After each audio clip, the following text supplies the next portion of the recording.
Assalamualaikum warahmatullahi wabarakatuh. Selamat pagi teman-teman. Hari ini kita memasuki pertemuan kedua pada mata kuliah pengantar sosiologi. Kali ini kita akan belajar mengenai sejarah, metode, mazhab, dan perkembangan sosiologi di Indonesia. Nah, sejarah teori sosiologi. Teori adalah hubungan antara dua fakta atau lebih, di mana fakta adalah sesuatu yang dapat diamati dan diuji secara empiris. Perhatian masyarakat sebelum Komte. Jadi, gambaran ringkas tentang sejarah teori-teori sosiologi ada pada pandangan awal sebelum masyarakat mengenal siapa sih Auguste Comte itu. Nah, Auguste Comte itu adalah sosok yang pertama kali memakai istilah atau pengertian sosiologi. Jadi, sosiologi dapatlah dikatakan sebagai ilmu pengetahuan yang relatif muda karena baru mengalami perkembangan sejak masanya Comte tersebut.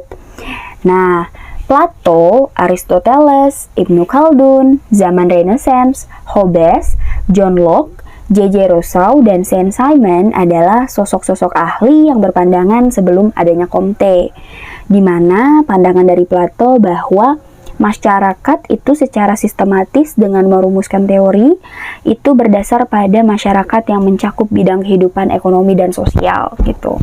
Jadi para ahli yang mengemukakan pandangan-pandangan sosiologi sebelum Comte ini masih terdengar sedikit asing gitu ya. Karena mereka memikirkan berbagai macam pengalaman-pengalaman kehidupan sebagai gejala-gejala yang terlihat gitu untuk menafsirkan apa sih sebenarnya masyarakat itu gitu, atau bagaimana sih hal-hal yang dialami oleh masyarakat berdasarkan keinginannya, mungkin berdasarkan anggapan-anggapan yang ada, bahkan hubungan-hubungan atau keterkaitan antar suatu hal gitu ya. Nah, sedangkan pada zaman Auguste Comte yang tadi kita sebut sebagai orang pertama yang menggunakan istilah sosiologi, itu menunjukkan studi positif tentang hukum-hukum dasar dari gejala sosial gitu. Seiring berjalannya waktu, seiring berjalannya perkembangan hidup atau perkembangan sosial gitu ya, gejala-gejala sosial yang muncul itu semakin bervariasi gitu. Salah satunya adalah dengan adanya berbagai mazhab. Nah, mazhab sendiri dianggap sebagai ajaran-ajaran atau teori-teori yang masuk gitu dalam perkembangan. Nah, mazhab yang dikemukakan dalam pandangan sosiologi Comte ini adalah yang pertama mazhab geografi dan lingkungan.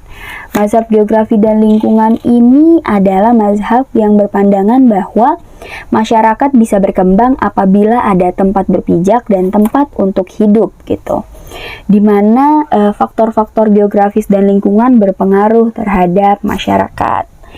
Nah, sedangkan mazhab kedua yaitu mazhab organis dan evolusioner berpandangan bahwa masyarakat itu manusia dengan organisme yang melakukan kebiasaan sosial timbul secara tak sadar dalam masyarakat atau folkway gitu. Jadi, mazhab organis dan evolusioner ini lebih berpandangan pada kegiatan-kegiatan di bawah alam sadar kita gitu. Mazhab ketiga yaitu mazhab formal yang dipengaruhi oleh Immanuel Kant. Mungkin teman-teman nanti akan lebih sering mendengar nama ini gitu ya di komunikasi, yang menyebutkan bahwa untuk menjadi warga masyarakat kita perlu mengalami proses individualisasi dan sosialisasi gitu. Ini adalah pendapat George Simmel. Nah, lanjut di mazhab keempat, di mana mazhab psikologi pada pandangannya Richard Cooley yang menyebutkan bahwa psikologi itu menunjukkan masyarakat sebagai primary group gitu, atau sebagai grup yang utama. Masyarakat itu terbentuk dalam berbagai macam grup, tapi masyarakat akan berkembang lebih efektif ketika berada di grup utama mereka. Mazhab ekonomi bergerak pada pandangan dua nama yang nanti akan teman-teman sering dengar juga dalam komunikasi, yaitu Karl Marx dan Weber gitu.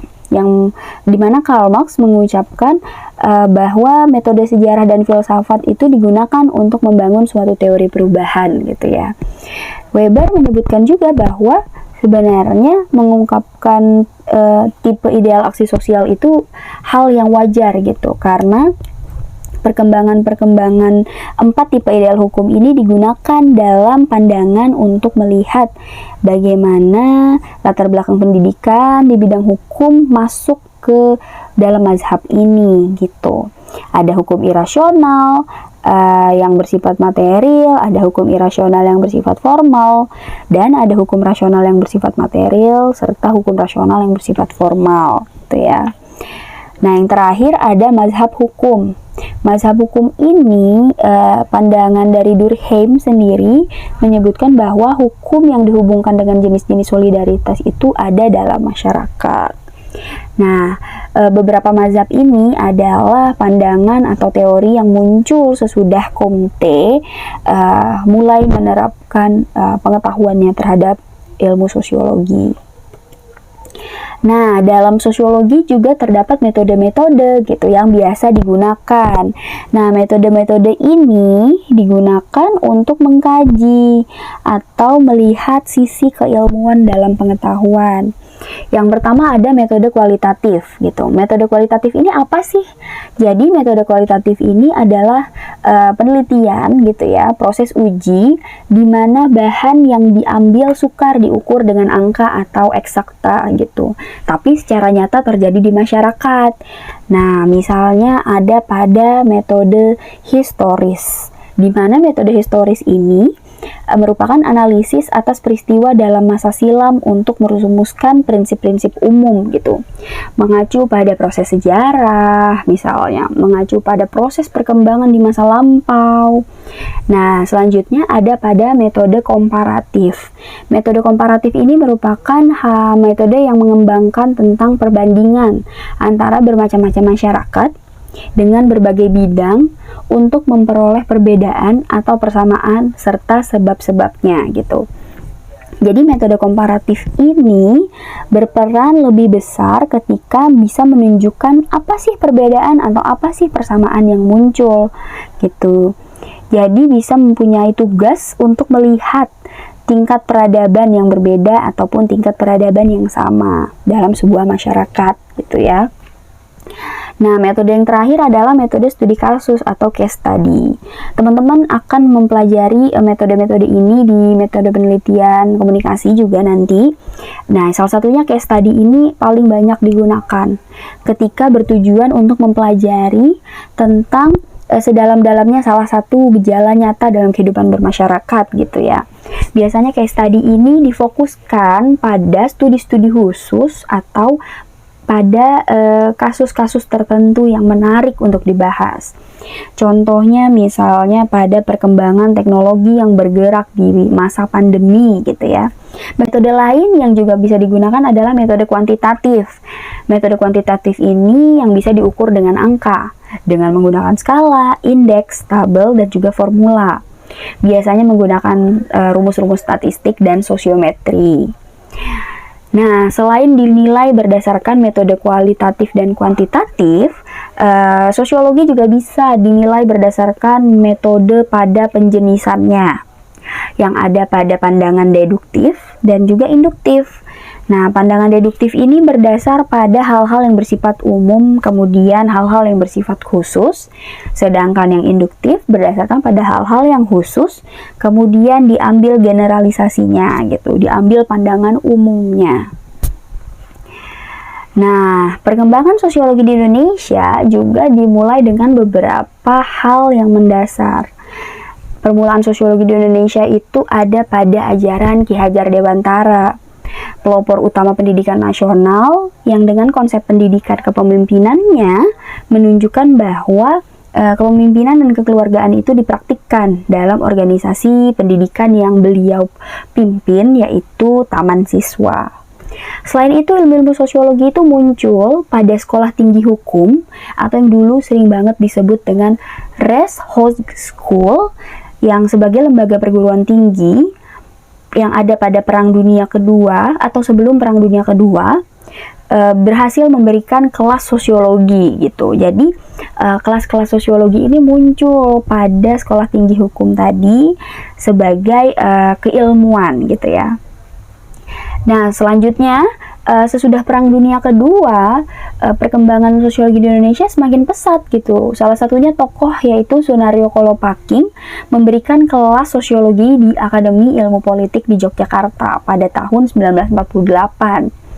Kemudian perkembangan buku-buku atau tulisan-tulisan terkait sosiologi seperti yang ditulis oleh Jody Gondokusumo di tahun 1951, kemudian karya tulis yang ditulis pada tahun-tahun 1962, 64, dan 67 menjadi sejarah penting bagaimana perkembangan sosiologi di Indonesia itu mulai menapakkan taringnya gitu ya, hingga berkembangnya jurusan ilmu sosiologi di beberapa universitas di Indonesia gitu.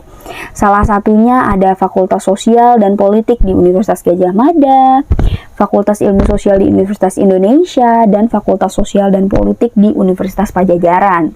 3 universitas terbesar di Indonesia pada saat itu menjadi sumbangsih dan dorongan lebih untuk mempercepat dan memperluas perkembangan ilmu sosiologi Indonesia untuk kepentingan umum dan masyarakat gitu ya.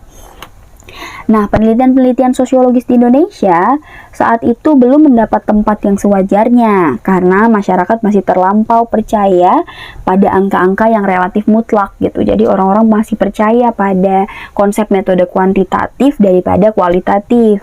Padahal hal-hal yang kita hadapi dalam keseharian juga berdasar pada nilai-nilai atau metode-metode kualitatif tadi, yakni historis, paling tidak, komparatif, dan studi kasus. Seperti itu. Nah, materi pembelajaran kali ini saya ambil dari buku Sosiologi Suatu Pengantar yang ditulis oleh Surjono Sukanto dan Budi Sulistiawati. Terima kasih kepada teman-teman yang telah menyimak materi hari ini. Semoga bermanfaat dan selamat belajar mandiri. Terima kasih. Kurang dan lebihnya mohon maaf. Wassalamualaikum warahmatullahi wabarakatuh.